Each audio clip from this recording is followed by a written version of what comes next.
जय श्री राम भाई। आज ना हम आपको एक ऐसा देसी नुस्खा बताता हूँ, जिंदगी में कोई कफ सिरप की जरूरत नहीं पड़ेगी। खांसी छाती में जितना भी बलगम है या सर्दी जो भी है, बहुत प्यारा तरीका बता रहा हूँ। क्या करना है, पहले पानी को कढ़ाई में डालना, उसके अंदर थोड़ा सा गुड़ डाल देना।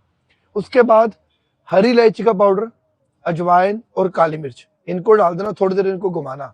फिर इसके बाद इसमें क्या डालना है काला नमक और अदरक का पाउडर। अब इसको 3 से 5 मिनट इसको पका लेना। अब पकाने के बाद क्या करना है, आधा चम्मच सुबह गर्म पानी के साथ, आधा चम्मच रात को सोने से पहले। जितना भी बलगम जमा है या खांसी है या सर्दी है, 2 दिन में क्लियर हो जाए।